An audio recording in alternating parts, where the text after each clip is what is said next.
people around the world to pay more for gasoline in the hope that they would consume fewer fossil fuels and emit less? Well, because they have to get to their work. They have to get in an automobile, turn on the key, get their kids to school. The school buses have to run. That's the reason why. You know that, Jim. That's the reason. The idea that there's an alternative to walk away from being able to get in your automobile is just not realistic. It's not going to happen. And this wasn't intended to happen. And by the way, when the cost of a gallon of gasoline gets to above $3.35 a gallon, it has profound impact on working class families just to get back and forth to work. So I don't see anything inconsistent with that, but I do think that the idea that Russia and Saudi Arabia and other major producers are not going to pump more oil so people can have gasoline to get to and from work, for example, is not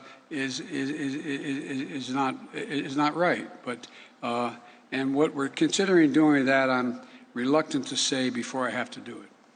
On supply chain, sir. One of the obviously big problems in the United States for supply chains is not having enough workers, not enough people to drive trucks to unload at ports, for example, a lot of other parts in the supply chain. Workers have not returned to the labor force in America as fast as your administration thought they would. Why do you think that is? Why aren't Because they're able to negotiate for higher wages and they move from one job to another. That's one of the reasons why. A lot of people don't want to continue to do the job they did before, making $7, $8, $9 an hour. An awful lot of the truck drivers are not unionized truck drivers. They're working like hell and not getting paid a whole lot. And so what you're seeing here is a combination of the desire of people to be able to change professions, to be able to do more and take care of their families, and at the same time dealing with the issue that, in fact, we are short of workers. But worker pay has actually gone up, and we've employed 6 million people just since I got elected. So employment's up. The economy is actually, in spite of all this, still growing. You have the significant number of, I forget the number, I think it was close to 60 major economists acknowledging that what's going to happen is you're going to see continued economic growth under our proposals. You had a total of 14, I think it was 14, Nobel laureate economists in economics saying this is going to, what I'm proposing, to reduce the inflation, et cetera. So there's a lot going on. Look, we really are, I know you're tired of hearing me say this, we really are at one of the inflection points in history.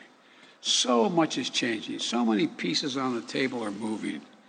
And how they get resettled depends upon the judgments we make and whether or not the United States, among others, can lead the world in a direction that's going to increase the circumstances for a higher standard of living for workers here and abroad, as well as making sure that people have an opportunity. As I said again, I used the phrase, just have a little breathing room. I meant what I said when I ran. My desire was to build this economy from the bottom up and the middle out, not from the top down. And that's what's in process of happening.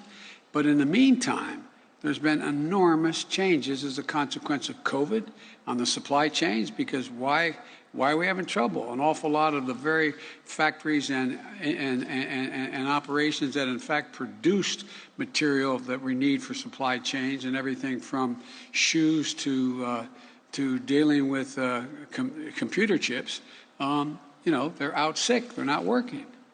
And so it's changing. The economy is to increase oil production at the same time that you're going to COP26 to urge people to lower emissions?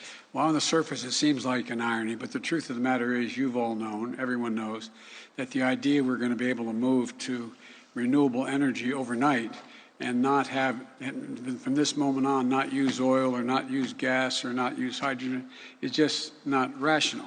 Certain things we can wipe out and we don't have to do.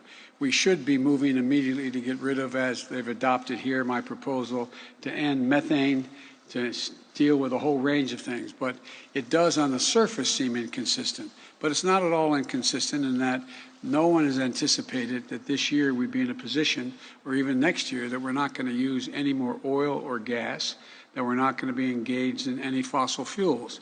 We're going to stop subsidizing those fossil fuels. We're going to make significant changes. And it just makes the argument that we should move more rapidly to renewable energy. the wind and solar and other means of energy. But the idea that we're going to end and somehow, but it does on the surface, I admit to you. We're going to COP to deal with renewable energy, and I'm saying, why are you guys cutting off oil and raising the price just to make it look harder for us? But it's a legitimate question. I think, though, that if anybody thinks about it, no one ever thought that tomorrow, for example, it's going to take us between now and 2030 to have half the vehicles in America electric vehicles. So the idea we're not going to need gasoline for automobiles is just not realistic. But we will get to the point. Just a reminder that when you're paying $3+ for a gallon of gas, it's $3.30 in my neighborhood just down the street. When you are paying that much money for gas, when you are suffering because the Biden administration has increased inflation, that means a tax on everything that you need to live your life, to feed your children. Well, it's the largest tax increase in American history. He doesn't even have to pass a tax increase. By raising inflation by like 20-30% on all of your goods and services, that's 20-30% less that you'll have in your bank account. So that's the tax. That's the Biden tax. He's already raised taxes more than any president in American history, period. Life was so much better under Donald Trump. Life was better under Donald Trump, period. Sorry that the tweets were a little mean. Life was good. You were able to feed your family. You were able to have a dollar that was worth something. You were able to have savings that were worth something. You were able to fill up your tank of gas for under $2 a gallon. I remember that. It's shocking with driving around seeing gas for $1.90. Incredible. I never thought I'd see it again in my life. Well, here we are. That's Joe Biden sitting there just blathering. Does it give you a lot of confidence?